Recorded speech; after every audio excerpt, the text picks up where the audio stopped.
Chilli powder, ಸಖತ್ ಖಾರ ಬಣ್ಣ ಮತ್ತು ರುಚಿ ಆಚಿ ಚಿಲ್ಲಿ ಪೌಡರ್. ದೀಪಾವಳಿ ಹಬ್ಬ ಬೆಳಕಿನ ಹಬ್ಬ, ಆದರೆ ಹಲವರ ಪಾಲಿಗೆ ಇದು ಕತ್ತಲೆಯ ಹಬ್ಬ ಆಗಿದೆ. ಹಬ್ಬಕ್ಕೆ ಹಲವರ ಬದುಕೆ ಕಸಿದು ಹೋಗಿದೆ ಪಟಾಕಿಯ ಕಾರಣಕ್ಕಾಗಿ. ಪಟಾಕಿ ಅವಘಡದಿಂದ ಗಾಯಗೊಂಡವರ ಸಂಖ್ಯೆ 37ಕ್ಕೆ ಏರಿಕೆಯಾಗಿದೆ. ಮಿಂಟೋದಲ್ಲಿ ಕಳೆದ 4 ದಿನಗಳಿಂದ 37 ಕೇಸುಗಳು ದಾಖಲಾಗಿದ್ದಾವೆ. ವಯಸ್ಕರು 19 ಜನ, ಮಕ್ಕಳು 18 ಜನ, ಒಟ್ಟು 35 ಜನ. 14 ಜನರಿಗೆ ಗಂಭೀರವಾಗಿ ಗಾಯವಾಗಿದ್ದರೆ 23 ಜನರಿಗೆ ಸಣ್ಣ ಪುಟ್ಟ ಗಾಯವಾಗಿದೆ.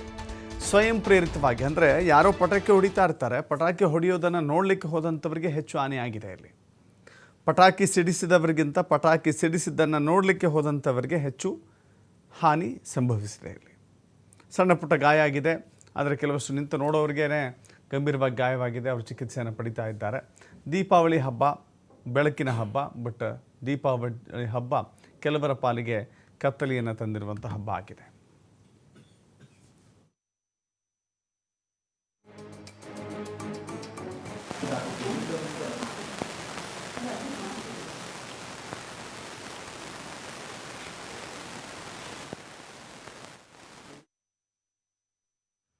ದೀಪಾವಳಿ ಹಬ್ಬ ಪ್ರತಿ ವರ್ಷವೂ ಕೂಡ ಅನೇಕ ಅರಿವು ಮೂಡಿಸುವಂಥ ಅನೇಕ ಜಾಹೀರಾತುಗಳನ್ನು ಸರ್ಕಾರ ಕೂಡ ಪ್ರಸಾರ ಮಾಡುತ್ತೆ.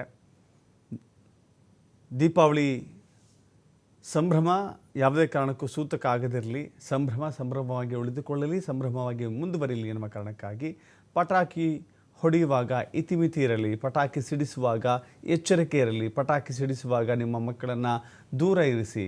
ಯಾಕಂದರೆ ಕಣ್ಣು ಅಮೂಲ್ಯ, ದೃಷ್ಟಿ ಅಮೂಲ್ಯ. ದೃಷ್ಟಿ ಇಲ್ಲದೆ ಏನನ್ನೂ ಕೂಡ ಸಾಧನೆ ಮಾಡೋಕ್ಕಾಗೋದಿಲ್ಲ. ಇರುವ ದೃಷ್ಟಿಯನ್ನು ಕಳೆದುಕೊಂಡ್ರೆ ದೃಷ್ಟಿಹೀನನಾಗ್ತಾನೆ. ಬದುಕೆಲ್ಲವೂ ಕೂಡ ಪರಿತಪಿಸಬೇಕಾಗತ್ತೆ. ಇಡೀ ಬದುಕೆ ಕತ್ತಲಲ್ಲಿ ತುಂಬಿ ಹೋಗುತ್ತೆ. ಎಷ್ಟೇ ಎಚ್ಚರಿಕೆಯ ಸಂದೇಶವನ್ನು ರವಾನೆ ಮಾಡಿದ್ರೂ ಕೂಡ ಪ್ರತಿ ವರ್ಷ ಇಂಥ ಪ್ರಕರಣಗಳು ಮರುಕಳಿಸ್ತಾ ಇರುತ್ತೆ. ಯಾವಾಗ ಇದಕ್ಕೆಲ್ಲ ಕೊನೆ ಬೀಳುತ್ತೋ ಗೊತ್ತಿಲ್ಲ. ಇದಕ್ಕೆ ಪೋಷಕರು ಮತ್ತು ಮಕ್ಕಳು ಕೂಡ ಎಚ್ಚೆತ್ತುಕೊಳ್ಬೇಕಾಗಿದೆ. ಮತ್ತಷ್ಟು ಮಾಹಿತಿ ನಮ್ಮ ಪ್ರತಿನಿಧಿ ಗಣೇಶ್ ನೀಡ್ತಾರೆ. ಗಣೇಶ್, ಈಗ ಗಾಯಗೊಂಡವರ ಸ್ಥಿತಿ ಹೇಗಿದೆ? ಜೊತೆಗೆ ಆಲ್ಮೋಸ್ಟ್ ಮುಗಿತಾ ಬಂತು ಅಂತ ಕಾಣಿಸುತ್ತೆ. ಸಂಖ್ಯೆ ಮತ್ತಷ್ಟು ಏರಿಕೆ ಆಗದೇ ಇದ್ರೇ ಒಂದು ಸಮಾಧಾನ. ಇವರು ಕೂಡ ಗುಣಮುಖರಾಗಬೇಕಾಗುತ್ತೆ. ಕಂಡೀಷನ್ ಹೆಂಗಿದೆ ಈಗ? ದಶರಥ್, ಖಂಡಿತವಾಗ್ಲೂ ನಿನ್ನೆ 27-29ವರೆಗಿನ ಪ್ರಕರಣ ಇತ್ತು. ಆದ್ರೆ ಸಂಜೆ ಹೊತ್ತಿಗೆ ಸುಮಾರು 37ಕ್ಕೂ ಹೆಚ್ಚು ಪ್ರಕರಣಗಳು ಕೇವಲ ಮಿಂಟೋ ಆಸ್ಪತ್ರೆಯಲ್ಲಿ ಕೂಡ ಕೇಳಿ ಬಂದಿರುವಂತದ್ದು.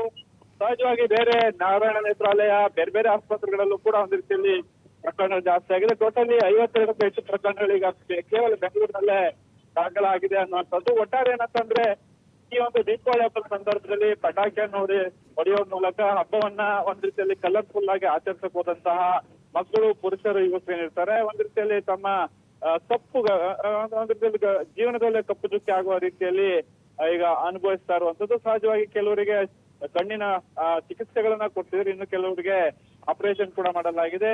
ಆಪರೇಷನ್ ಆದವರ ಕಂಡೀಷನ್ ಸಾಕಷ್ಟು ಕ್ರಿಟಿಕಲ್ ಇರುವಂತದ್ದು. ಕೆಲವರು ಉದಾಹರಿಸ್ಕೊತಾ ಇದ್ರೆ ಚಿಕ್ಕಬಳ್ಳಾಪುರ ಮೂಲದ ಹುಡುಗ ಏನಿರ್ತಾನೆ, ಅವರಿಗೆ ಕಣ್ಣಿನ ಗುಡ್ಡೆಗೆ ಸಾಕಷ್ಟು ದೊಡ್ಡ ಮಟ್ಟದ ಎಫೆಕ್ಟ್ ಆಗಿರೋ ಹಿನ್ನೆಲೆಯಲ್ಲಿ ಅವನು ಚೇತರಿಸಿಕೊಳ್ಳುವಂತ ಪ್ರಕ್ರಿಯೆಗಳು ಬಹಳ ಕಷ್ಟ ಇದೆ. ಆದ್ರೂ ಕೂಡ ಮಿಂಟೋ ಆಸ್ಪತ್ರೆಯಲ್ಲಿ ವೈದ್ಯರ ತಂಡ ಸಾಕಷ್ಟು ಎಚ್ಚರಿಕೆಯನ್ನು ವಹಿಸ್ತಾ ಇರುವಂತದ್ದು, ನಿಗಾ ವಹಿಸ್ತಾ ಇರುವಂತದ್ದು. ಸಂಬಂಧಪಟ್ಟಂತ ರೋಗಿಗಳಿಗೆ ಬೇಕಾದಂತ ಎಲ್ಲಾ ಚಿಕಿತ್ಸೆಗಳನ್ನು ಕೂಡ ಈಗ ನೀಡಲಾಗ್ತಾ ಇರುವಂತದ್ದು. ಒಟ್ಟಾರೆ ಏನಂತಂದ್ರೆ ನಿನ್ನೆ ಸಂಜೆ ಹೊತ್ತು 3 ದಿನಗಳ ಹೊತ್ತೇ ಕೇವಲ ಮಿಂಟೋ ಆಸ್ಪತ್ರೆಯಲ್ಲೇ 37 ಪ್ರಕರಣಗಳು ಈಗ ದಾಖಲಾಗಿರುವಂತದ್ದು. Yes, thank you Ganesh.